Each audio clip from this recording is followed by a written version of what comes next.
بسم الله الرحمن الرحيم والصلاة والسلام على رسوله الكريم وعلى آله وأصحابه أجمعين أما بعد فأعوذ بالله من الشيطان الرجيم بسم الله الرحمن الرحيم والتين والزيتون وطور سينين وهذا البلد الأمين لقد خلقنا الإنسان في أحسن تقويم ثم رددناه أسفل سافلين إلا الذين آمنوا وعملوا الصالحات فلهم أجر غير ممنون فما يكذبك بعد بالدين أليس الله بأحكم الحاكمين بلى.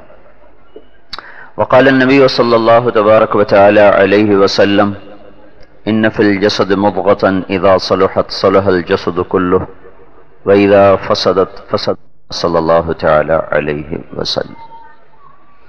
میرے محترم بھائی اور دوستو، اللہ تعالیٰ نے انسان کی تخلیق اور سب سے خوبصورت تخلیق میں 4 چیزوں کو ذکر کیا ہے. والتین والزیتون، یہ ظاہری چیزیں ہیں، مادی چیزیں. وطور سینین وہذا البلد الامین، یہ روحانیات اور روح سے تعلق رکھنے والی 2 چیزوں کا ذکر ہے. انسان جسم سے بنا اور روح سے. جسم اور روح میں روح اس کے لیے اصل کا درجہ رکھتی، کیونکہ روح نکل جائے تو جسم تو پیچھے میت بن جاتا ہے، فوراً اس کا نام مٹا دیا جاتا ہے اور میت کا نام لگ جاتا ہے. میت کو کب اٹھایا جائے گا، جنازہ کب ہوگا، جنازہ کب اٹھے گا، کوئی نام لے کے نہیں کہتا کہ فلاں صاحب کب اٹھائے جائیں گے. فوراً ایک پل میں سب کچھ بدل جاتا، ساری نسبتیں حیثیتیں بدل جاتی. تو روح اگر نکل جائے تو سارا جسم ختم، ہر شے اپنی جگہ پہ جام، پھر وہ مٹی ہو جاتی. روح اپنی بقا کے لیے جسم کی محتاج نہیں، جسم اپنی بقا کے لیے روح کا محتاج. روح اپنی پرواز کے لیے جسم کی محتاج نہیں، جسم اپنی پرواز کے لیے روح کا محتاج. تو انسانی تخلیق میں روح ایک لطیف امر ہے جس کا علم اللہ نے کسی کو نہیں دیا. یسألونک عن الروح قل الروح من امر ربی.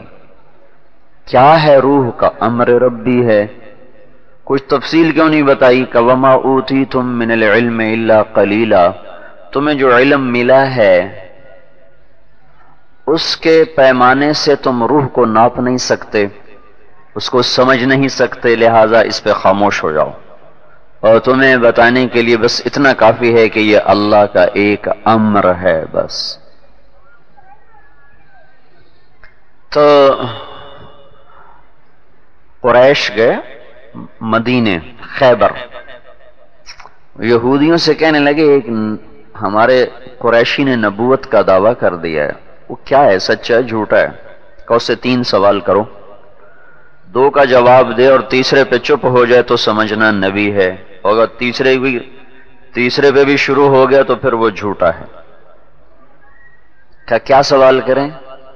کون سے پوچھنا؟ ذوالقرنین کون تھا، اصحاب کہف کون تھے، اور روح کیا ہے.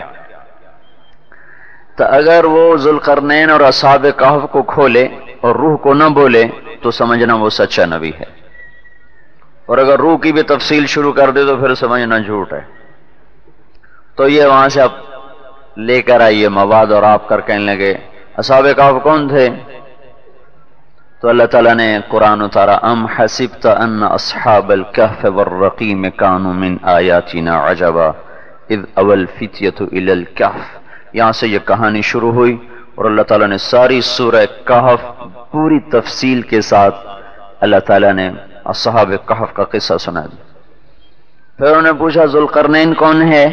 تو اللہ تعالیٰ نے اگلی آیات اتار دی، یسألونک عن ذی القرنین قل سأتلو علیکم منہ ذکرا انا مکننا له فی الارض وآتیناہ من کل شیء سببا فأتبع سببا. ذوالقرنین بھی آ گیا. پھر انہوں نے پوچھا روح کیا ہے؟ روح کیا ہے؟ تو اللہ تعالیٰ نے کہا یسألونک عن الروح. ابھی آپ سے روح کا سوال کرتے ہیں تو ان کو کہیں قل الروح من امر ربی. بس کیا ہے اللہ کا امر، کوئی تفصیل کا خاموش. کیوں؟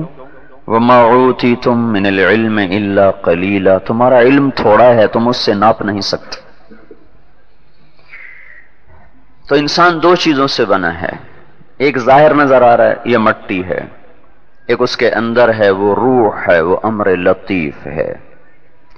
پہلی دو چیزوں کا تعلق جسم سے ہے، دوسری دو چیزوں کا تعلق روح سے ہے. والتین والزیتون، مجھے قسم ہے انجیر کی اور زیتون کی. ضروریات زندگی کی طرف اشارہ ہے.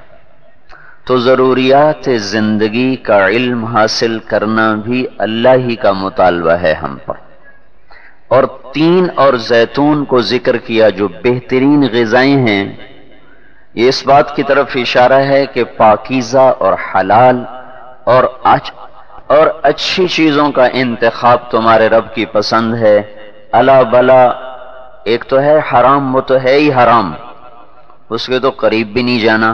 لیکن حلال میں بھی تو بہت الٹا سیدھا ملا ہوا ہے. پکوڑے بھی کھائے، سموسے بھی کھائے، اوپر چٹنی بھی ڈالی، کھٹا بھی ڈالا، میٹھا بھی ڈالا.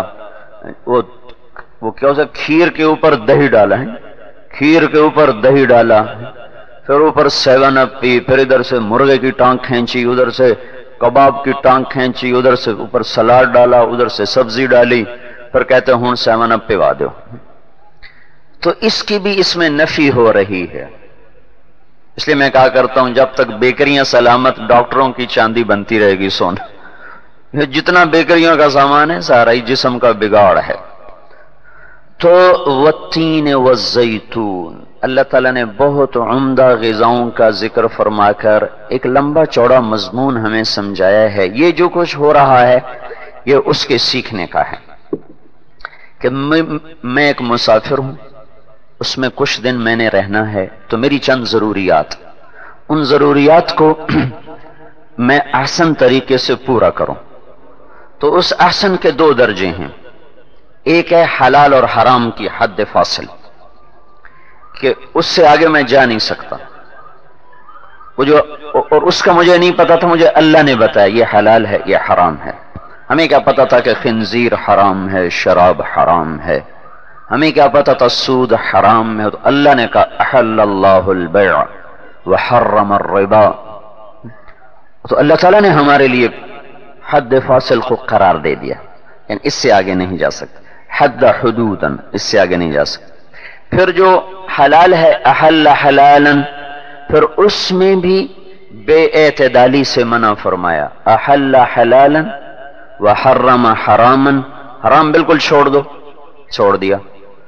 احل حلالا، حلال کو اختیار کرو. کیسے؟ سن سننا، اس کے بھی طریقے ہیں. حد حدودا، اس کی بھی حدود ہیں. ایک طب نبوی ہے ابن القیم کی رحمت اللہ علیہ، وہ مشہور ہے. ایک طب نبوی ہے علامہ ذہبی کی، اس کا ترجمہ نہیں ہوا، ابن القیم کی طب نبوی کا ترجمہ ہوا. تو اس میں انہوں نے ایک عنوان باندھا ہے کہ کس چیز کو کس کے ساتھ ہمارے نبی نہیں ملا کر کھاتے تھے اور کس چیز کو کس چیز کے ساتھ ملا کر کھاتے تھے. تو میں نے ایک ڈاکٹر کو وہ چارٹ پڑھایا، کہنے لگا جو شخص اس پہ عمل کرے گا مرض الموت کے سوا بیمار نہیں ہو سکتا. تو اب جب 10 سالن پیٹ میں جائیں، عجیب قسم کے سلاد اندر جا رہے، چاول بھی جا رہے، پلاؤ بھی جا رہے، پکوڑے بھی جا رہے، تو بیچارہ میدا کتنے کو حملوں کو برداشت کرے گا. تو والتین والزیتون خوبصورت ترین غذائیں ہیں. تو انسانی جسم کی تخلیق میں غذا استعمال ہوتی، غذا میں اللہ تعالیٰ کا حکم آ رہا ہے کہ صحیح استعمال کرو، حرام سے بچو. صحیح میں بھی پھر اعتدال سے چلو اور اس میں بھی عمدہ طریقہ جمع کرو. 10 کھانے اکٹھے کر لینا. ہماری جماعت گئی، گجران والے صبح صبح پائے آ گئے، پائے ساتھ نان، اوپر سے لسی. خدا کے بندو، جب معدہ خراب نہیں ہوگا تو دماغ تو خراب ہو ہی جائے گا، عقل پہ چربی چڑھ جائے گی.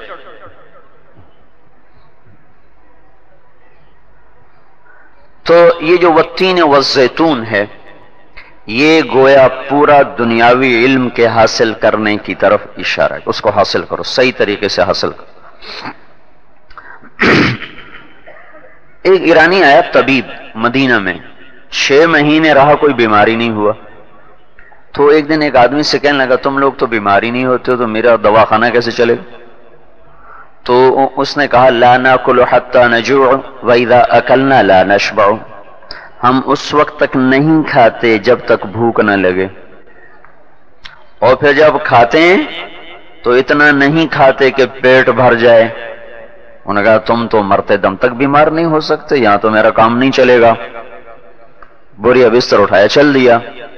عبداللہ بن عمر کی خدمت میں ایک شخص نے جوارش پیش کی، کہا حضور یہ جوارش کا کس کام کی ہے؟ کہا کھانا ہضم کرتی ہے. انہوں نے کہا مجھے 40 سال ہو گئے، میں نے پیٹ بھر کے کھانا نہیں کھایا، مجھے اس کی کیا ضرورت؟ انہیں جا کے دو. جو ایک نوالا جب تک اوپر نہ کھائیں وہ کہتے ہم نے کھایا ہی کچھ نہیں. تو یہ جو کچھ ہم سیکھ رہے ہیں یہ والتین والزیتون سے متعلق ہے، اور ساری دنیا کا علم اسی 2 لفظوں کے اندر اشارہ ہے. ہاں تو والتین والزیتون سے یہ کہہ دیا کہ ہاں تم کافر کی طرح نہیں ہو کہ ہر جگہ منہ مارو، ہر چیز کو سیکھنا شروع کر دو. زندگی تھوڑی سی ہے، وہ چیزیں سیکھو جو تمہارے کام کی ہیں. چونکہ یہ آیت بتا رہی ہے ان تعدوا نعمت اللہ لا تحصوها. اگر تم کائنات کے بھید کھولنا شروع کرو گے تو ساری نسل کی زندگی ختم ہو جائے گی، اس کے بھید نہیں کھل سکتے. لا تحصوها، تمہارے بس میں نہیں کائنات میں، چونکہ ہر چیز ہمارے لیے نعمت ہے. تو اللہ تعالیٰ فرما رہا تم ان کو گن نہیں سکتے. تو یہ اشارہ ہے کہ دنیا کے علوم میں بھی ایسے دیوانے نہ ہو جو ایک حد تک، اس سے آگے نہیں. تو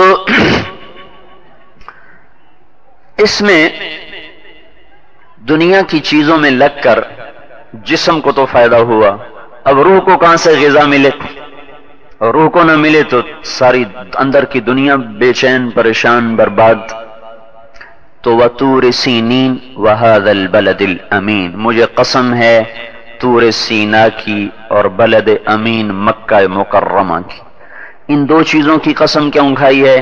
پہلی آسمانی کتاب کوہ طور پہ اتری اور آخری آسمانی کتاب بیت اللہ میں اتری، ابتدا وہاں سے ہوئی. تو اب ساری روحانیت کی جو تھی چیزیں اور اس کا جو علم تھا وہ سمٹ کے قرآن میں آ گیا. طور سینا بھی قرآن میں اتر گیا، اس لیے کہ ہمارے نبی نے فرمایا کہ اوتیت المثانی مکان التورات، اللہ تعالیٰ نے ساری تورات کے بدلے میں مجھے سورہ فاتحہ دے دی ہے. تو جو طور سینا پہ اترا تھا اس کا سارا نور سورہ فاتحہ میں آ گیا. والمائدۃ مکان الانجیل، اور بیت المقدس میں انجیل کو اتارا. تو جو کچھ انجیل میں تھا اللہ کے نبی نے فرمایا اللہ نے مجھے اس کے بدلے میں سورہ مائدہ دے دی، تو ساری انجیل مائدہ میں آ گئی. والحوامیم مکان الزبور، اور زبور وہ واض و نصیحت کی کتاب تھی، کوئی الگ شریعت نہیں تھی، وہ داؤد علیہ السلام پہ اتری. تو اس کے بدلے میں اللہ نے مجھے حامیم کی 7 سورتیں عطا فرمائیں. تو سارا آسمان کا علم جو 3 کتابوں میں تھا، تورات، زبور، انجیل. تورات موسیٰ علیہ السلام پہ اتری 2 رمضان المبارک کو، کتابیں ساری رمضان میں آئیں. اور 8 رمضان المبارک کو 300 برس کے بعد زبور اتری داؤد علیہ السلام پر. اور 1200 برس کے بعد 12 رمضان المبارک کو یا 18 رمضان المبارک کو انجیل اتری عیسیٰ علیہ السلام پر. یہ کٹھی آ جاتی تھی لکھی ہوئی. پھر اس کے 541 برس کے بعد 611 571 عیسوی میں 22 اپریل 571 عیسوی ہمارے نبی پیدا ہوئے. پھر 611 عیسوی میں آپ کو غار حرا میں پیر کے دن رمضان کے آخری عشرے میں اللہ تعالیٰ نے آپ پر قرآن کو اتارا. تو 611 برس کے بعد قرآن اترا. تو موسیٰ علیہ السلام اور ہمارے نبی میں کوئی 2000 سال کا فاصلہ اس طرح بن جاتا ہے. تو قرآن جب اترا تو ساری آسمانی کتابوں کا نور اس کے اندر اتر گیا. تورات بھی اس میں آ گئی، انجیل بھی آ گئی، زبور بھی آ گئی. وَفُضِّلْتُ بِالْمُفَصَّلَاتِ جو باقی قرآن ہے اس کے ذریعے سے اللہ تعالیٰ نے ہمارے نبی کو عزت بخشی اور فضیلت بخشی. تو اب روح کی جتنی ضرورت ہے وہ ساری کی ساری بیت اللہ پر اتر کر قرآن کی شکل میں آ گئی. اس کو غذا ملے گی قرآن سے، اس کو غذا ملے گی اللہ کے دین سے. اگر اس کو غذا نہ دی جائے اور صرف جسم کو کھلاتے رہیں تو عبداللہ ابن مسعود کا فرمان ہے لو صحت ابدانکم ومرضت قلوبکم لکنتم اہون علی اللہ من الجعلان. اگر تمہارے جسم طاقتور ہو گئے اور تمہاری روحیں کمزور ہو گئیں، بیمار ہو گئیں، تو تم اللہ کی نظر میں گندگی کے کیڑے سے بھی زیادہ ذلیل ہو جاؤ گے. گندگی کا کیڑا جدھر جاتا ہے غلاظت پھیلاتا ہے، کوئی نظر اس پر الفت کی نہیں، حقارت کی ہے. طاقتور جسم، کمزور روح، بیمار روح اللہ کی نظر میں گندگی کے کیڑے سے زیادہ وہ حقیر اور ذلیل ہے. تو قرآن ایک زندگی کا پیغام ہے جو ناقابل تبدیل ہے، اس میں کوئی ترمیم نہیں، کوئی تبدیلی نہیں. اس چشمے سے پانی پینا یہ ہماری اور ہمارے ان بچوں کی اور اس ساری نسل کی ضرورت ہے. تو اس وقت صرف آدھا کام ہو رہا ہے، اور اس میں بھی چونکہ شریعت نہ تھی تو حلال حرام کی تمیز اٹھ گئی، جائز ناجائز کی تمیز اٹھ گئی. ہم یہ چاہتے ہیں کہ ان بچوں کی بنیاد قرآن پر بنے، اوپر پھر یہ دنیا کے کسی بھی شعبے میں جائیں لیکن اللہ سے ان کا تعلق نہ ٹوٹے، شریعت سے ان کا ناطہ نہ ٹوٹے، اور یہ ان دنیا کی چیزوں میں اپنی آخرت کو برباد نہ کر بیٹھے. آپ نے فرمایا ایک دفعہ سبحان اللہ والحمد للہ ولا الہ الا اللہ واللہ اکبر، 4 سیکنڈ بھی نہیں لگے. یہ ایک دفعہ کا بول اس ساری دنیا پر پھیلی ہوئی نعمتوں سے زیادہ قیمتی ہے. سلیمان علیہ السلام جیسی حکومت اللہ نے کسی کو نہیں دی. تخت ہوا میں اڑتا تھا، اوپر پرندے سایہ کرتے تھے، دائیں طرف انسانوں کے بیٹھنے کی کرسیاں تھیں، بائیں طرف جنات کے بیٹھنے کی کرسیاں تھیں، ہوا لے کر اڑتی تھیں. ایک صبح میں 1 مہینے کا سفر طے کرتے تھے. تو اور کیسے مزے کی بات ہے، اوپر جا رہا ہے اور ہوا سامنے ہے، لیکن نہ کسی کی آنکھوں کو چیر رہی ہے، نہ کسی کو پیچھے گرا رہی، نہ وہ ان بیلنس ہو رہی ہے. جہاز کی تو ایک کھڑکی کھول دیں تو سارا جہاز زمین پہ آیا، سارا جہاز زمین پہ آیا، اور وہ سارا تخت کھلا ہوا جا رہا ہے. ہوا کو طاقت نہیں کہ اس کو ان بیلنس کر سکے، ان کو تکلیف دے سکے، ان کی آنکھوں میں کوئی وہ پریشانی پیدا کر سکے. اس طرح اللہ نے حکومت دی. تو ایسے جا رہے تھے تو نیچے ایک دیہاتی ہل چلا رہا تھا. اس نے جب یوں دیکھا تو کہنے لگا لقد اوتی آل داود ملکا عظیما. کیا کہنے بھائی، داود کے بیٹے کو بہت بڑی حکومت ملی ہے، داود کے بیٹے کو بہت بڑی حکومت ملی. تو ہوا تو خادم تھی، اس نے پیغام پہنچا دیا. وائرلیس سلیمان علیہ السلام کی ایجاد ہے، بغیر وائر کے ہی پیغام پہنچ رہا. یہاں تو کوئی نہ سٹ ادھر ہوتا ہے، ایک سٹ ادھر ہوتا ہے، تو کوئی سٹ بھی کوئی نہیں، ٹھک آواز پہنچی. انہیں فوراً تخت اتار لیا، اس کو بلوایا. کہنے لگے تو نے کیا کہا تھا؟ کہنے لگا میں نے کہا تھا لقد اوتی آل داود ملکا عظیما، داؤد کے بیٹے کی حکومت بہت بڑی ہے. تو انہوں نے ارشاد فرمایا تسبیحۃ فی صحیفتک او فی صحیفۃ المؤمن خیر من ملک آل داود. ارے اللہ کے بندے، تو ایک دفعہ سبحان اللہ کہہ دے، یا کوئی مسلمان ایک دفعہ سبحان اللہ کہہ دے، وہ داؤد کے بیٹے کے ملک سے بڑی دولت. ایک دفعہ سبحان اللہ داؤد کے بیٹے کہ ملک سے بڑی دولت ہے کہ یہ ملک مٹ جائے گا اور سبحان اللہ پہ ملنے والا مٹ نہیں سکتا۔ تو بھائیو ہم یہ ذہن بنانا چاہتے ہیں اپنی نسل کا کہ یہ آخرت کو اصل سمجھیں، اللہ کی اطاعت کو اصل سمجھیں، دنیا کو گزرگاہ سمجھیں، مسافر خانہ سمجھیں۔ ہمارا الٹ ہو گیا، ہمیں بچپن سے پھر اسکول میں کالج میں یہ بتایا گیا کہ دنیا کی عزت اور دولت اور شہرت یہ تمہارا مقصد ہے، تمغے سجانا اور ٹائٹل لینا، اور یہ ابھی کیا دیا تھا ان کو، ٹرافیاں دینا، یہ تمہاری زندگی کا مقصد۔ سعید انور مجھ سے کہنے لگا زندگی کا مقصد یہ سمجھتے تھے کہ عزت اور دولت اور شہرت کا صرف 22 سال کی عمر میں مل گئی، عزت بھی دولت بھی شہرت بھی، لیکن اندر کی بے چینی پھر بھی۔ تو اس کے بعد یہ سوچنا شروع کیا اگر زندگی کا مقصد یہی ہے عزت اور دولت اور شہرت، وہ تو حاصل ہو چکا ہے تو مقصود کے حاصل ہونے کے بعد تو چین ملتا ہے، تو ہم کیوں بے چین اور پریشان ہیں؟ معلوم ہوتا ہے زندگی کا مقصد کچھ اور ہے، وہ نہیں جو میں سمجھا تھا۔ اس کے بعد دائیں بائیں ہونا شروع کیا، پھر اللہ تعالیٰ نے صحیح منزل تک پہنچا دیا۔ ایسے میرا کلاس فیلو تھا، ہم سنٹو ماڈل میں کٹھے تھے، پھر وہ فیصل آباد یونیورسٹی چلا گیا، میں گورنمنٹ کالج لاہور آ گیا، پھر مجھے 22 سال کے بعد پتہ چلا وہ بہت بڑا تاجر بن گیا، بہت بڑا کاروباری بن گیا، تو میں اس کو ملنے گیا، تو مجھے کہنے لگا 22 برس کے بعد ہماری ملاقات ہوئی، ایک طرف بٹھایا، کہنے لگا کہ آج سے 22 سال پہلے میں سمجھتا تھا میری زندگی کا سب سے بڑا مقصد ہے دولت اور شہرت اور عزت کا، میں نے 22 برس اس پر جان ماری اور اس وقت میرے پاس تینوں چیزیں موجود ہیں، لیکن 22 سال کی محنت کے بعد مجھے پتا چلا کہ مقصد کے انتخاب میں غلطی کھا گیا، کہ یہ نہیں ہو سکتا، کچھ اور ہے۔ لیکن 22 برس گزر گئے اس غلط سمت پر چلتے چلتے، واپس ہٹنے کا بھی اب کوئی راستہ نظر نہیں آتا، زندگی ہی بیت گئی غلط چیز کو بنیاد بنا کے دوڑتے ہوئے، جو لوٹ آئیں تو کچھ کہنا نہیں، بس دیکھنا انہیں غور سے جنہیں منزلوں پہ خبر ہوئی کہ یہ راستہ کوئی اور تھا۔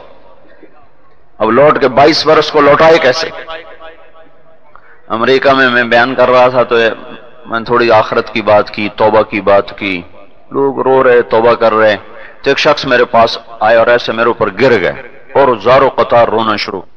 ہماری غلط تربیت ہو گئی، پیسہ اور عزت اور دولت اور شہرت اور منصب اور بلڈنگیں اور گاڑیاں اور بنگلے، ہاں ہو، بس اس کو زندگی کا مقصد بنا دیا۔ اللہ تعالیٰ اس کے بالمقابل کہتا یہ تو گزرگاہ ہے، مسافر خانہ ہے، وَمَا الْحَيَاةُ الدُّنْيَا إِلَّا مَتَاعُ الْغُرُورِ۔ تو اللہ تعالیٰ کے نبی نے ان کا ذہن بنایا آخرت والا، ان کا ذہن بنایا گزرگاہ والا، ان کو منزل بتایا اللہ، ان کو منزل بتایا جنت، تو وہ دنیا لے کر بھی اس سے آخرت سے غافل نہ ہوئے۔ ذہن سازی نبوت کا سب سے مشکل کام ہے، ذہن سازی، اندیکھی چیز سے متاثر کرنا، اندیکھی چیز کا شیدائی بنا دینا اور حاضر سودے سے بے رغبت کر دینا، یہ ان بچوں میں اگر پیدا ہو گیا پھر یہ ہر حال میں کامیاب ہے۔ اگر یہ نہ پیدا ہوا کچھ بھی نہ حاصل ہوا۔ ایک نماز فرض کا سجدہ 7 زمین آسمان ایک پلڑے میں رکھو اور فرض نماز کا سجدہ ایک پلڑے میں رکھو تو اس ایک فرض نماز کے سجدے کا وزن 7 زمین آسمان سے زیادہ قیمتی ہے۔ کتنے لوگ ہیں جو نمازیں چھوڑ گئے، روزے چھوڑ گئے، کبھی کسی کا آنسو بہا، کوئی رویا، کوئی تڑپا۔ 95% لاہور کے مرد عورت نماز نہیں پڑھتے۔ بچہ بیمار ہو جائے، ماں بھی تڑپ رہی، باپ بھی تڑپ رہا، کاروبار میں نقصان ہو جائے، میاں پریشان، بیوی پریشان، نماز ہاتھ سے چلی گئی، کسی کے بھی تو ماتھے پہ بل نہ پڑا۔ یہ ذہن چونکہ دنیا کا ہے، تو اسے اس نقصان کا اندازہ ہی نہیں. وہ ذہن آخرت کا ہے تو حضرت عمر کی جماعت قضا ہو گئی، نماز نہیں جماعت، عصر کی جماعت قضا ہو گئی. 2 لاکھ درہم اللہ کے نام پہ صدقہ کیا.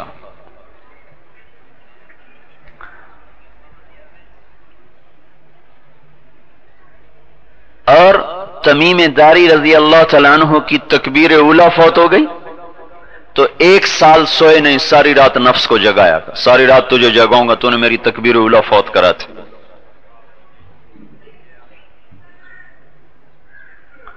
اور نماز باغ میں نماز پڑھ رہا ہے انصاری صاحب، ایک پرندہ آ گیا، باغ ایسے مل چکا تھا، پرندہ جو نیچے تو اوپر چڑھے تو پتوں میں اسے جگہ نہ ملے نکلنے کی، کبھی یوں جائے کبھی یوں جائے، تو نماز پڑھتے پڑھتے اس کو یوں دیکھنے لگے تو دیکھتے دیکھتے بھول گئے کون سی رکعت ہے. فوراً نماز کو توڑا اور سیدھے حضور کے پاس آئے، کہا اس باغ نے میری نماز کو خراب کر دیا، میں اس کو اللہ کے نام پہ صدقہ کرتا ہوں، جہاں چاہیں آپ دے دیں. تو اللہ کے نبی نے ذہن سازی کا کام کیا، ان کو آخرت والا بنا دیا، وہ بادشاہ بن کے بھی پھر دنیا میں کامیاب رہے. تو ذہن بنانا آخرت کا کہ ان کے سامنے آخرت رہے، تو وہ ایسا زبردست بن گیا تھا.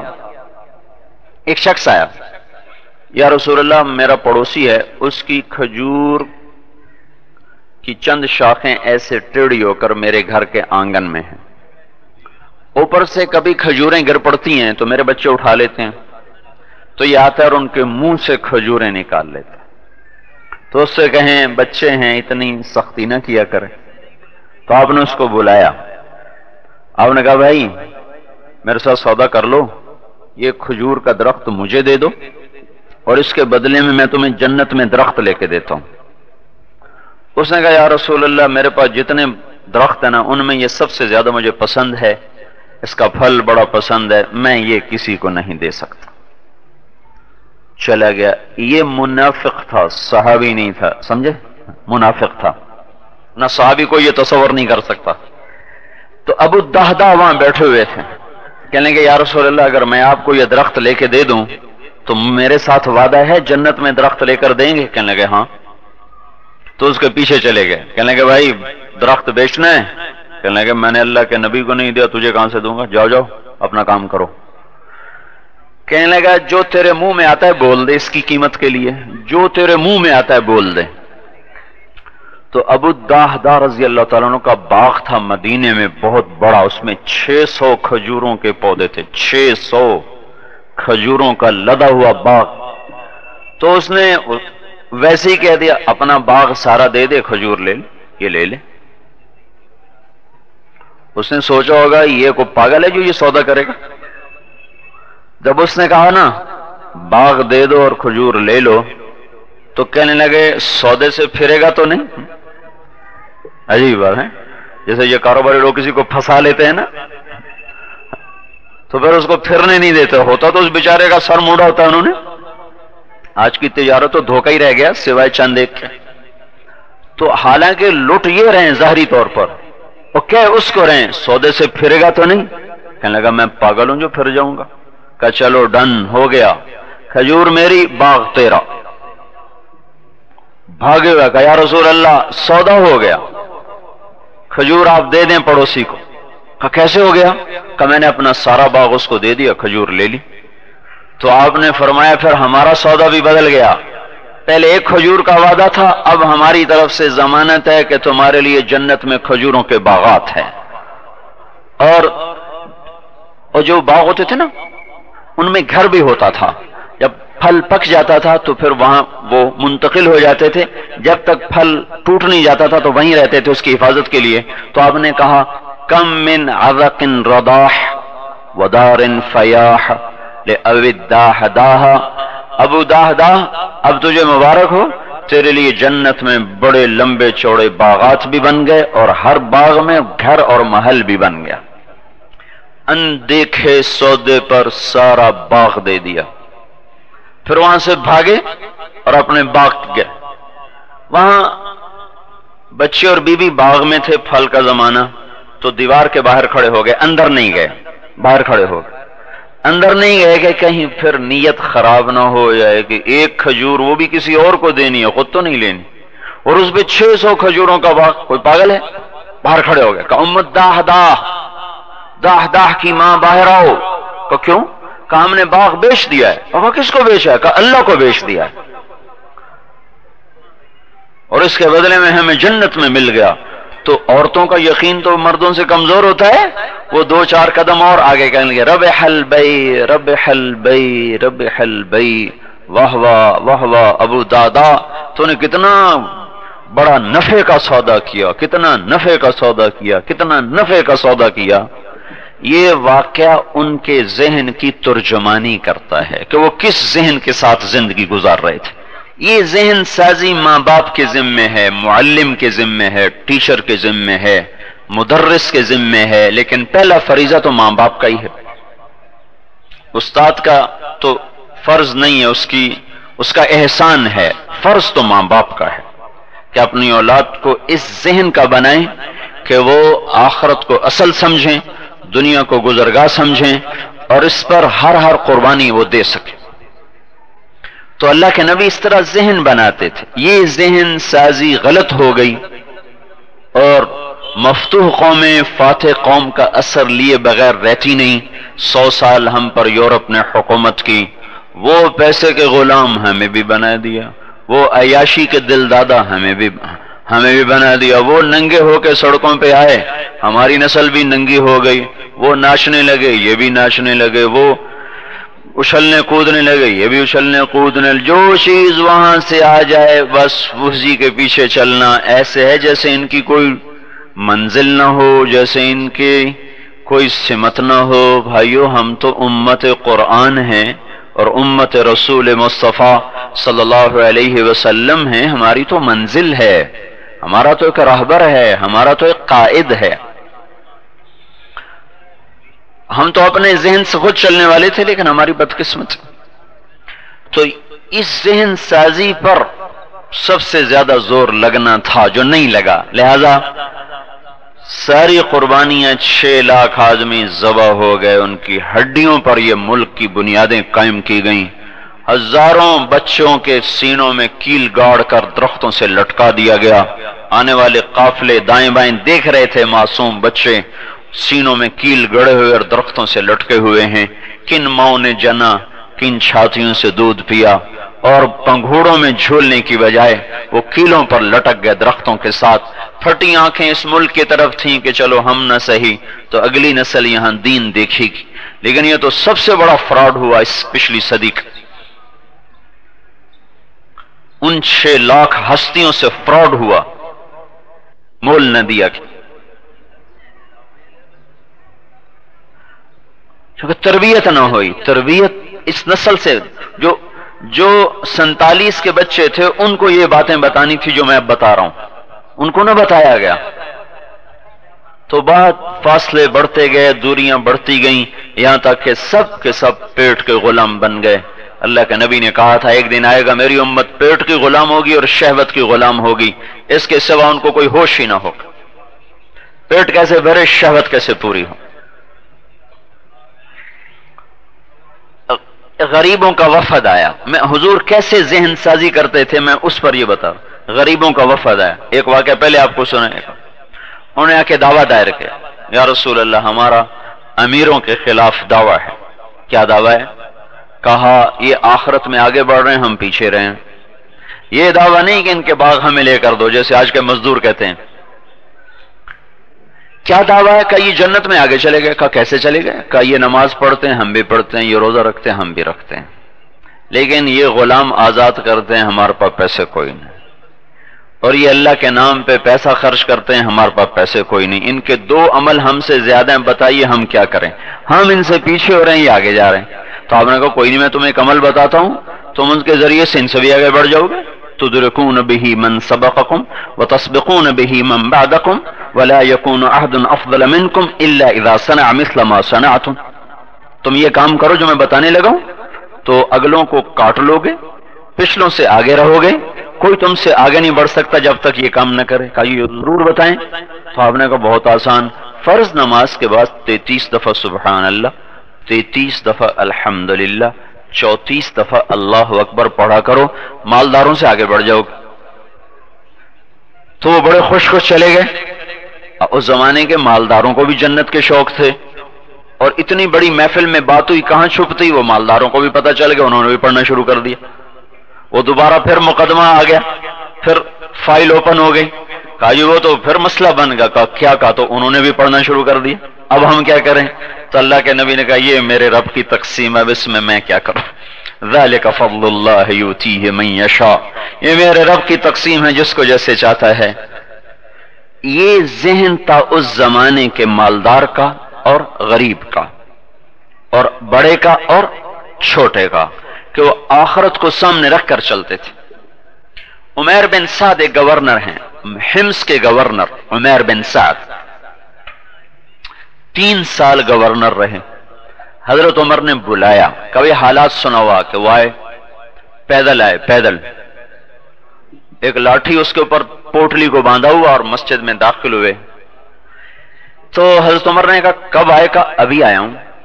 کہا کیسے آئے ہو؟ کہا پیدل آیا ہوں، شام سے پیدل مدینے. کہا تمہارے پاس سواری کوئی نہیں تھی؟ کہا نہیں میرے پاس کوئی نہیں تھی. کہا بڑے برے ہیں حمص والے جنہوں نے اپنے امیر کو سواری نہ دی. تو وہ عمیر کہنے لگے امیر المومنین غیبت نہ کرو، میں نے ان کو نمازیں پڑھتے دیکھا ہے. لو ان کی سفارشی بن رہا، ان کی غیبت نہ کرو، میں نے ان کو فجر کی نماز پڑھتے دیکھا ہے. یہ کیوں کہا فجر کی نماز پڑھتے دیکھا ہے؟ کہ حدیث میں آتا ہے جو فجر کی نماز پڑھ لیتا ہے اللہ کی ذمہ داری میں یاد آ جائے. جو اس کی بے عزتی کرے گا اس نے اللہ کے ذمے کو توڑا، جلد یا بدیر اللہ تعالیٰ اس کا بدلہ اس سے لے گا. تو حضرت عمر نے کہا اچھا حساب دو. کا کس کا حساب؟ کا 3 سال گورنر جو رہے. کا یہی حساب ہے، یہ میری پوٹلی ہے، اس میں جو کچھ ہے یہ دیکھ لو. دیکھا تو ستو. کہا تو وہ پیسہ کہاں گیا؟ کہا میں نے کیا کرنا تھا، مالداروں سے لیتا تھا، غریبوں کو دے دیتا تھا. کہا اچھا ٹھیک ہے چلو تمہیں دوبارہ نوکری پہ بحال کیا جاتا ہے، جاؤ اپنا چارج سنبھالو. کہ نہیں اب تم کسی اور کو دو، میں 3 سال کر کے بس میرا پیٹ بھر گیا. کہا نہیں میں نے تمہیں بھیجنا. کہا نہیں میں نہیں جاؤں گا. کہا کیوں؟ کہ میرا بول خراب ہو گیا اس گورنری کی وجہ سے. کہ کیسے خراب ہو گیا؟ کہنے لگا ایک دفعہ میں نے ایک یہودی کو کہہ دیا اخزاک اللہ، جا اللہ تجھے ذلیل کرے. یہ کوئی گالی تو نہیں ہے نا، اور یہودی تو ہیں ہی ذلیل. ایک حقیقت بولی، ضربت علیہم الذلۃ والمسکنہ، قرآن کی بات کو کہا. کہنے لگے لیکن بعد میں نے اپنے نفس کا محاسبہ کیا تو میں نے دیکھا کہ یہ بول میرے منہ سے نکلا گورنری کے تکبر میں. تو میں نے سوچا میاں عمیر جس حکومت کی وجہ سے تیرا بول خراب ہو، تیری آخرت خراب ہو، اس حکومت کو طلاق دینا ہی بہتر ہے. لہذا میں ہاتھ جوڑتا ہوں کسی اور کو بھیج دو، مجھے نہیں چاہیے حکومت. ایک بول پر ہائے ہائے ہائے، اور وہ بھی یہودی. اور لفظ کیا ہے؟ اخزاک اللہ. نہ ماں کی گالی، نہ بہن کی گالی، نہ بیٹی کی گالی. اور ادھر کتنے بڑی بڑی گالیاں منہ سے نکلتی ہیں. مرد تو مرد ہیں، عورتیں گالیاں نکالتی. اور اللہ کے نبی نے بیت اللہ کو دیکھ کر فرمایا بیت اللہ تو بڑی عزتوں والا ہے، پر ایک مسلمان کی عزت تجھ سے بھی زیادہ ہے. بیت اللہ کو گالی دینا چھوٹا گناہ ہے، اور مسلمان کو ماں بہن کی گالی دینا اس سے بڑا گناہ ہے. اور یہ ملازم کتنی گالیاں کھا رہے، یہ ڈرائیور، یہ نوکر، یہ مالی، یہ کتنی گالیاں روزانہ کھاتے ہیں. ماں جیسے ان کی مائیں کوئی نہیں، صرف مالداروں کی مائیں ہوتی ہیں، صرف مالداروں کی بہن اور بیویاں اور بیٹیاں ہوتی ہیں، غریبوں کی ہے ہی کوئی نہیں. ایک پیالی کے ٹوٹنے پر گاڑی کو ذرا سی رگڑ لگ گئی، دکان پہ ذرا نوکر دیر سے پہنچ گیا، پھر نہ اس کی کوئی ماں کی قیمت ہے نہ اس کی بہن کی کوئی قیمت. اللہ کوئی سو گیا ہے، وہ سن نہیں رہا ہے، یا قیامت کا دن نہ آئے گا، یا حساب کا دفتر نہ کھلے گا. اور کسی کافر کو بھی ماں بہن کی گالی دینا حرام ہے. سن رہے ہو؟ چھ جائے کہ مسلمان. اس لیے اللہ کے نبی نے فرمایا جب میری امت گالیاں دے گی اللہ کی نظروں سے گر جائے گی. تو یہ تربیت کا اثر تھا کہ ایک جملے پر ساری حکومت کو چھوڑ دے گا، مجھے نہیں چاہیے، لے جاؤ۔ یہ تربیت کرنا ماں باپ کی ذمہ ہے۔ عملاً بھی اپنی زبان پہ ماں باپ کو قابو ہوگا اور نوکر سے درگزر ہوگا اور آپس میں بھی اخلاق اور محبت کا پرچار ہوگا تو اولاد وہی سبق سیکھے گی۔ یہ چھوٹے چھوٹے بچے گالیاں کہاں سے سیکھتے ہیں؟ دیکھتے ہیں گالیاں نکالتے تو زبان پہ جاری ہو جاتے۔ تو یہ اس تربیت کا فقدان ہے، یہ ذہن کہ مجھے اللہ پر ہر حال میں قربان ہونا ہے۔ پھر ایک اور واقعہ سناتا ہوں۔ حضرت عمر کے سامنے بیٹھے تھے ابو سفیان، اکرمہ، حارث بن ہشام۔ تو سہیل ابن عمرو یہ بڑے سردار ہیں مکے کے، تو اتنے میں حضرت بلال آئے تو آپ نے کہا تم ضرور ذرا پیچھے ہٹ جاؤ۔ پھر عمار آئے تو انہوں نے کہا تم لوگ ذرا پیچھے ہٹ جاؤ۔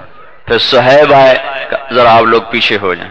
پھر سلمان آئے آپ لوگ ذرا پیچھے ہو جائیں۔ ابن مسعود آئے ذرا اور پیچھے ہو جاؤ۔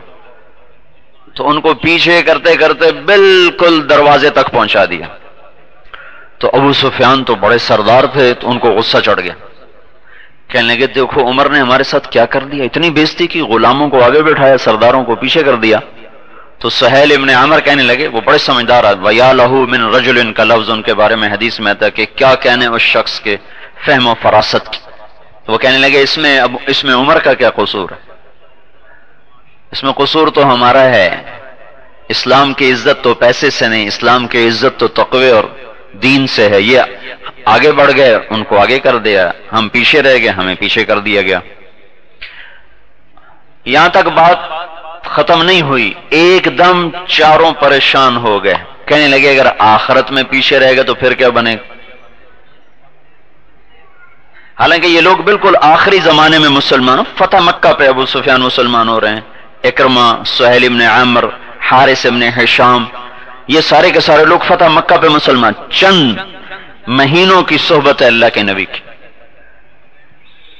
تو یہ چاروں آپس میں کہنے لگے اوہو اگر آخرت میں پیچھے رہے گا تو پھر کیا بنے گا؟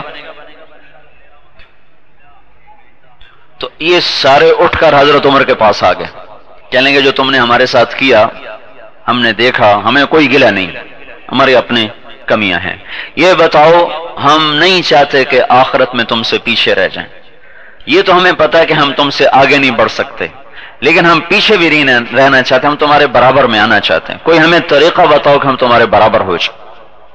تو حضرت عمر نے فرمایا ٹھیک ہے، طریقہ موجود ہے، انہوں نے پہلے اللہ کے نام پر اپنے آپ کو قربان کیا، تم اب قربان ہو جاؤ تو برابر تو ہو ہی جاؤ گے۔ کہنے گے یہ ہم کر دکھائیں گے۔ تو یہ لوگ مکے پہنچے، ساز و سامان رخت سفر باندھا اور ملک شام ہجرت کر گئے۔ اس وقت وہاں روم کے خلاف جہاد چل رہا تھا۔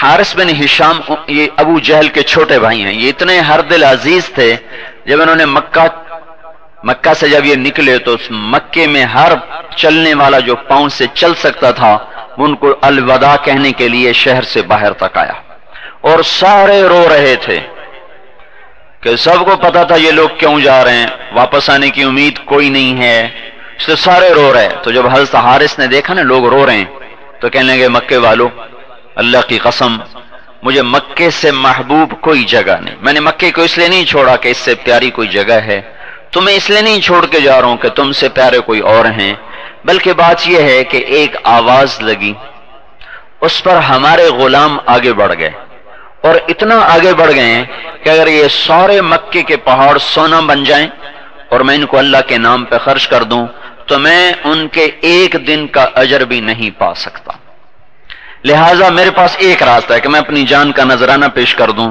اور ان کے آگے نہیں تو ان کے برابر تو ہو جاؤں۔ یہ دونوں کا قبیلہ ایک ہے، قبیلہ ایک تو نا خاندان قریش ایک قبیلہ ہے، یہ بھی مخزومی وہ بھی مخزومی، دونوں خالد بن ولید بھی مخزوم سے اور اکرمہ بھی مخزوم سے، تو رشتہ داری زیادہ گہری تھی۔ میں کہا نہیں یہ کام نہیں کرنا، تو حضرت اکرمہ نے ان کا ہاتھ ایسے جھڑکا، الیک عنی، الیک عنی، غصے کا بولا پیچھے ہٹو، دور ہو جاؤ۔ اس سے بھی سخت لفظ ہے لیکن میں وہ زبان سے نہیں لاتا ہوں، بھائی اتنا ہی کہتا ہوں، پچھڑ جاؤ، دور ہو جاؤ. کیا کہا؟ ان لک سابقۃ فی الاسلام، تو مجھ سے آگے بڑھ چکا ہے، تو فتح مکہ سے پہلے ایمان لایا، میں بعد میں ایمان لایا، میں تو برابر نہیں ہو سکتے. ساری زندگی میں اور میرا باپ اسلام سے ٹکراتے رہے، آج ہی تو اس دھبے کے دھونے کا دن آیا، آج میں کیسے بھاگ جاؤں؟ انی و ابی کان من اشد الناس عداوۃ لرسول اللہ وافر منکم اليوم، میں آج بھاگ جاؤں یہ نہ ہوگا، آج یہ ہو کے رہے گا. تو انہیں خالد بن ولید کو پیچھے دھکا دے دیا، تو ان کے بیٹے عمرو بن اکرمہ نے ان کا ہاتھ پکڑا، پھر ابو سفیان نے، پھر حارث بن ہشام نے، پھر زرار بن ازور نے، پھر عبداللہ بن عمر نے، 400 قریشی سرداروں نے اس وقت اکرمہ کے ہاتھ میں ہاتھ دیا کہ آج یا ہمارے لاشیں تڑپیں گے یا اللہ تعالیٰ اہل ایمان کو عزت دے گا. تو ان سب نے اپنی زریں پھینک دیں، لوہے کی ٹوپیاں اتار دیں، اور ایک صف بن کر سینہ سپر ہو گئے 400. اور اس طرح ان کے منہ پھیرے کہ پھر رومین دبتے دبتے دبتے اپنے خیموں تک جا پہنچے. اور جب وہ ریلا ہٹا ہے تو ان میں سے اکثر زندگی کی بازی ہار چکے تھے، 400 میں سے اکثر ختم ہو چکے تھے.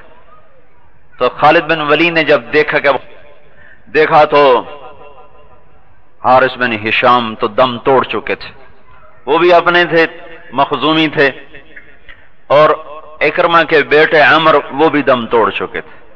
البتہ اکرمہ کے سانس کچھ چل رہے تھے تو ان کے سرانے کھڑے ہو کر رو پڑے اور کہا سردار یوں ہی جانے دیا کرتے ہیں. پھر ان کے سر کو گود میں لے لیا اور ان کے بیٹے کو اپنی پنڈلیوں پہ رکھ لیا، پھر ان کے منہ میں تھوڑا پانی ٹپکایا تو ان کو ایسے ہوش سا، انہوں نے آنکھیں کھولی، کہا کون؟ کہا میں خالد. کما فعل اللہ بالمسلمین، اللہ نے کیا کیا اہل ایمان کے ساتھ؟ کہا ابشر اقر اللہ عینک، اللہ تیری آنکھوں کو ٹھنڈا کرے، اللہ تعالیٰ نے مسلمانوں کو عزت دے دی، رومی پسپا ہو گئے. اچھا عمر کو بتا دینا جو تم نے کہا تھا وہ تو ہم نے کر دی. اور یہ کہہ کر ان کی جان نکل گئی. اخبر عمر کو کہہ دینا جو تو نے کہا تھا وہ ہم نے کر دیا. اور سر ڈھلک گیا تو خالد بن ولید نے فرمایا کلا زعم ابن الحنتمۃ اللہ نستشہد. عربوں میں دستور تھا جب غصے میں آتے تھے تو ماں کے نام سے پکارتے تھے، خوشی میں ہوتے تو باپ ابن عبداللہ باپ کے نام سے پکارتے، جب خوشی میں، جب غصہ تھا تو ماں کا نام لے کے پکارتے تھے. تو حضرت عمر کی ماں کا نام ہے حنتمہ. تو یہاں خالد بن ولید جوش میں تھے، کہنے لگے آج کے بعد حنتمہ کا بیٹا یہ نہیں کہہ سکتا کہ قریش نے جان قربان نہ کی.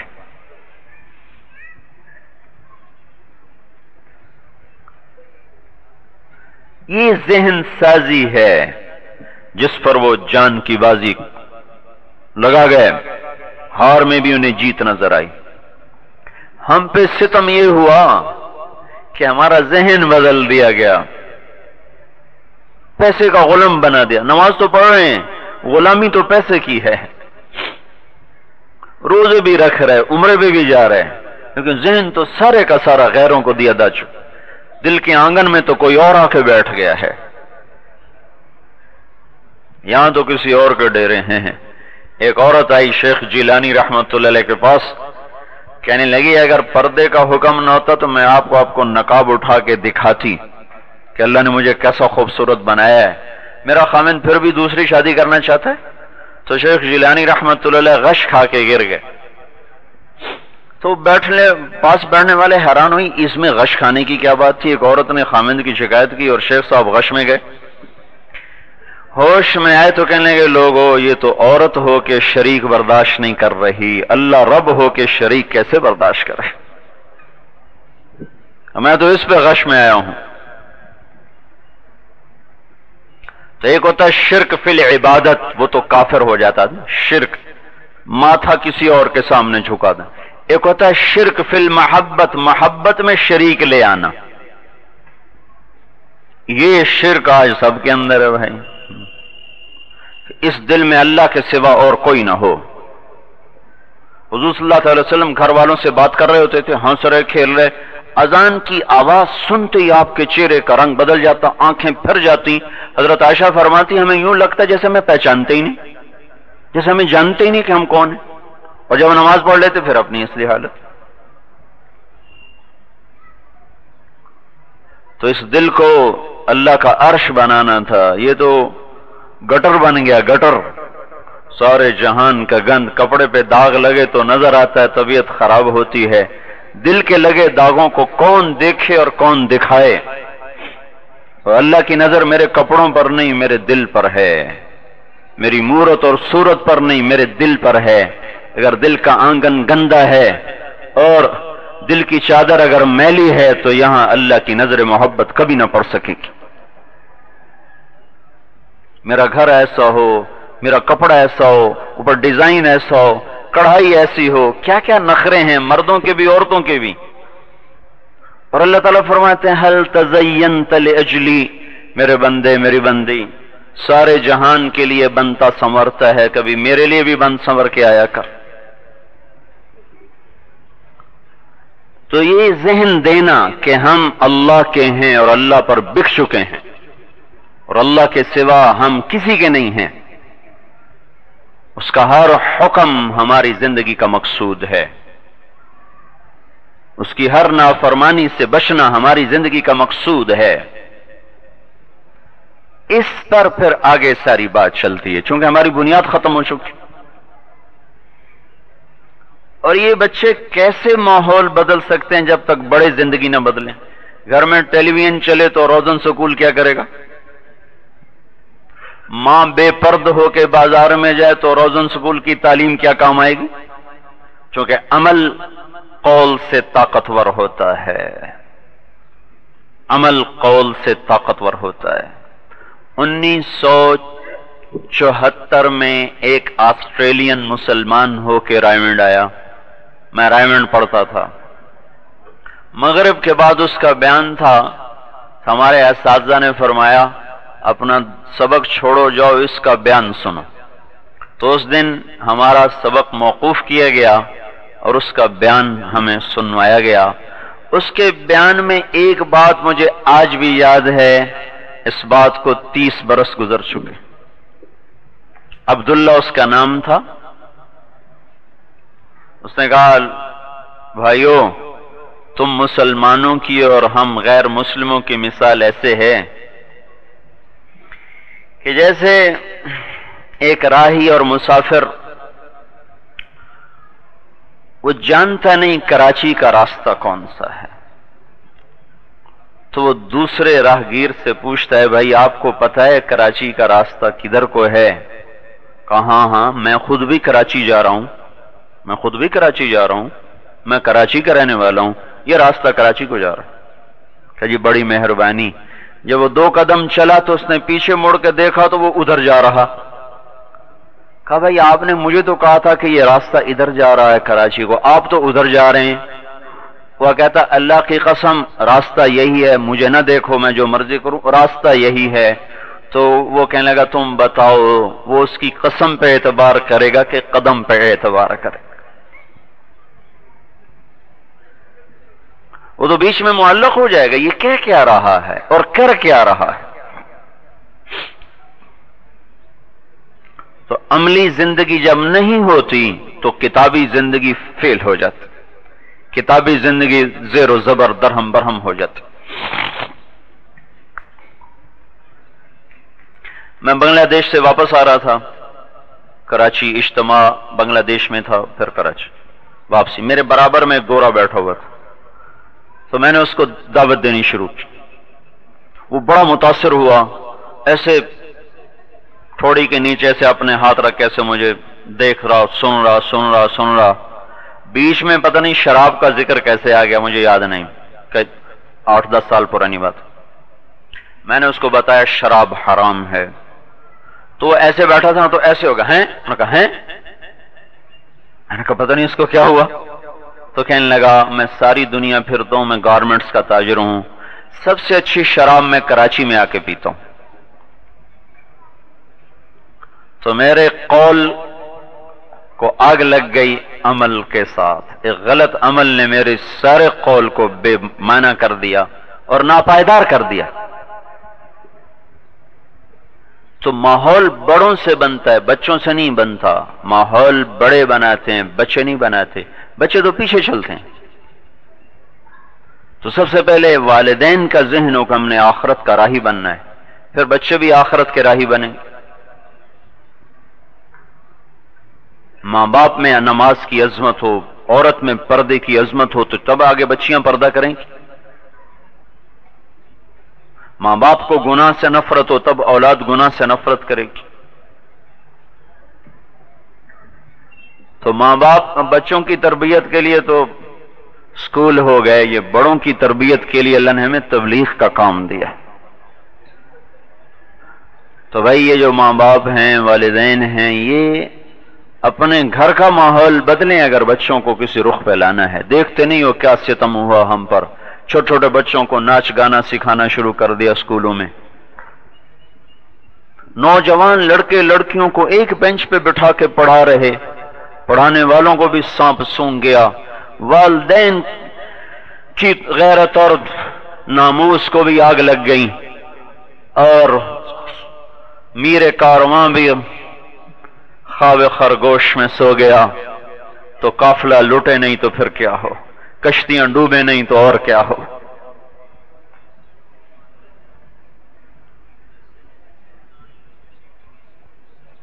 اللہ نے کتنی حد فاصل رکھی اجنبی مرد اور عورت میں، کیسے ان فاصلوں کو مٹا دیا گیا تہذیب اور ثقافت کے نام پر۔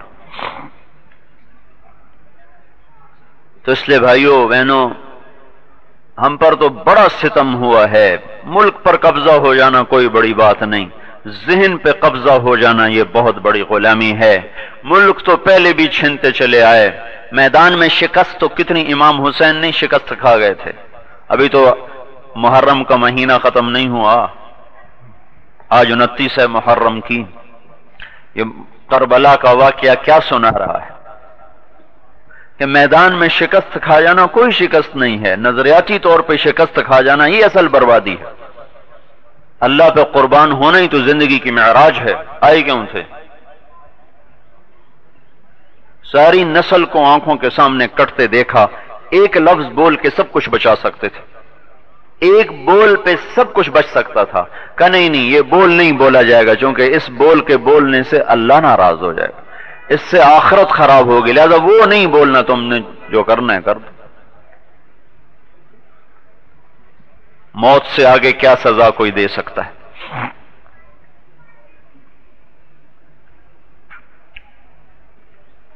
تو یہ محرم کا مہینہ ہمارے اصل ذہن کا ترجمان ہے، کربلا کا واقعہ ہمارے ذہن کا ترجمان ہے کہ ہم مفادات کو نہیں دیکھتے، اللہ کو دیکھتے، اپنی چیزوں کو نہیں دیکھتے، اللہ کو دیکھتے۔ اس کو بھائیوں سیکھنے کے لیے بھی بڑوں کو بھی ماحول چاہیے، اس کے لیے تبلیغ کا کام ہے، اس میں جاؤ، اس میں پھرو، پھر اپنے گھر میں تعلیم کے حلقے لگاؤ، اپنے بچوں کو صحابہ کے آخرت کے واقعات سناؤ، اور ان کے دلوں میں ایمان کی شمع فروزاں کرو۔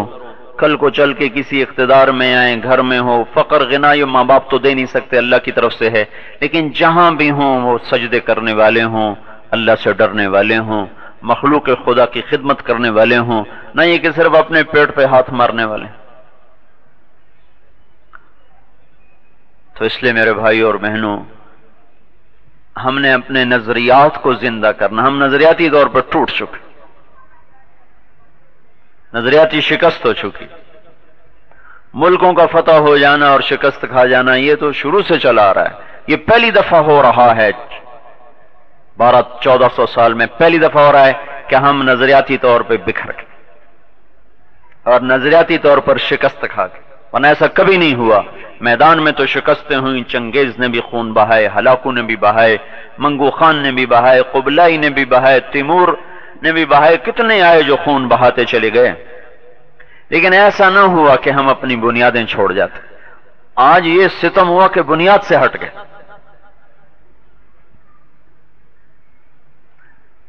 اس پر لانے کے لیے بڑی طویل اور کٹھن محنت کی ضرورت ہے. اس لیے بھائی اکثر نوجوان بھی بیٹھے ہیں، والدین بھی بیٹھے ہیں، بچے بھی بیٹھے ہیں. اپنے اللہ کو اپنا نصب العین بنا کے سفر شروع کرنے کی ضرورت ہے اس وقت، اور آخرت کو اپنی منزل بنا کے سفر کرنے کی ضرورت ہے اس وقت. باقی دنیا کی چیزیں ان کو صحیح طریقے سے سیکھنا، صحیح طریقے سے استعمال کرنا، اس کا اللہ نے ہمیں مکلف بنایا ہے. ہمارے لیے اس میں بھی اللہ تعالیٰ نے آخرت کے درجات کی بلندی کو رکھا ہے. اس کے سارے بھائی نیتیں کرو، سارے اس کی کوشش کرو، اپنے بچوں کے لیے وقت نکالو، اپنے بچوں کو وقت دو. یہ ٹیلی ویژن ایسی لعنت ہے جس نے ماں باپ کو بچوں سے دور کر دی. کچھ وقت سکول لے گیا، کچھ وقت ٹیوشن والا لے گیا، کچھ وقت کھیل لے گیا، گھر کا وقت ٹیلی ویژن لے گیا. جی ہم تو بچوں کو کارٹون دکھاتے ہیں. تو کارٹون کیوں دکھاتے ہو؟ وہ کارٹون ہی بن جائیں گے، ان کی سوچ کہاں جا گرے گی؟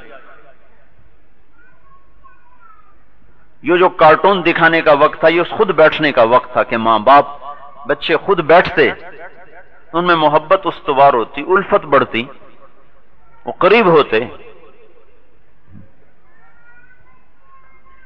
ورنہ ماں باپ سے تعلق ٹوٹ جاتا ہے، وہ تعلق بن نہیں سکتا. چونکہ میں 11 سال کا تھا جب میرے ماں باپ نے مجھے لاہور بھیج دیا سینٹرل ماڈل اسکول میں. میں اپنے ماں باپ سے وہ محبت نہ کر سکا جو ایک بچے کو ہونی چاہیے. چونکہ تعلق بننے کا جو وقت تھا خود انہوں نے دھکا دے کے باہر پھینک دیا.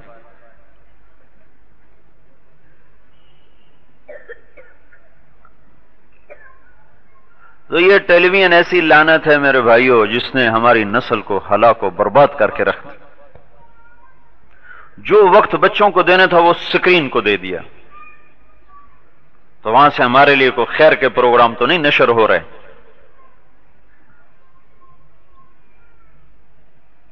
ٹھنڈی آگ ہے جو سلگائی جا رہی، جس سے ہڈیاں سلگ جائیں گی، سارا گھر دھوؤں سے بھر جائے گا. وہ میٹھا زہر ہے جو آہستہ آہستہ آہستہ رگوں میں رچ جائے گا. پھر دنیا کا کوئی مسیحا ان کو شفا نہ دے سکے گا.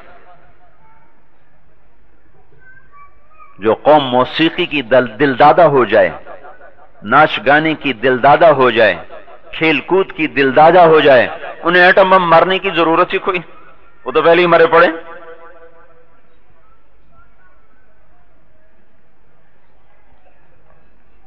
تو بھائیو اس کے عزم کرو. آندھیاں ہیں، اندھیرے ہیں. ایک چھوٹا سا اسکول کیا کرے گا؟ یہ 100-200 بچے، اتنے بڑے نقار خانے میں توتی کی کون سنتا ہے؟ پر دنیا جو امید پر قائم ہے، دنیا جو امید پر قائم ہے، شاید یہ چراغ کبھی سورج بن جائے. کیا بعید ہے اللہ تعالیٰ کی. نہ کرنے سے کچھ کرنا تو بہتر ہے.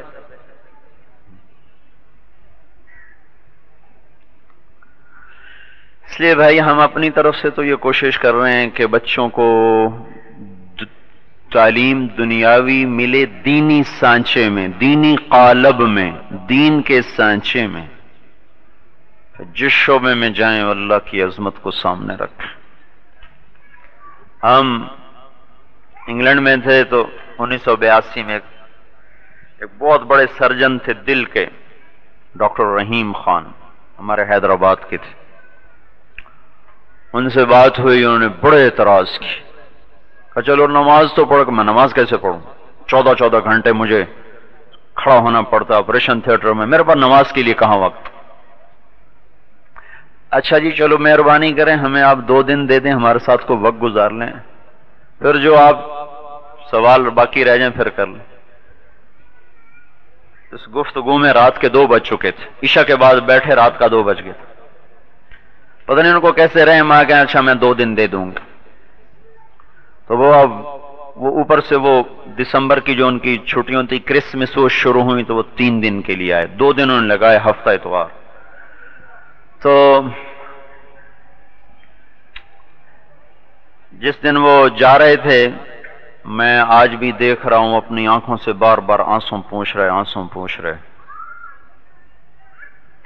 اگلے سال پھر میں پہنچ گیا جماعت لے کر.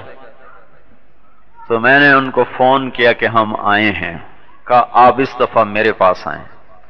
ہم چلے گئے تو مجھے اپنے آفس لے گئے، کہا دیکھو وہاں سے آنے کے بعد جو میں نے پہلا کام کیا، یہ بیسن لگوایا ہے وضو کے لیے، یہ مصلی پڑا ہوا ہے نماز کے لیے۔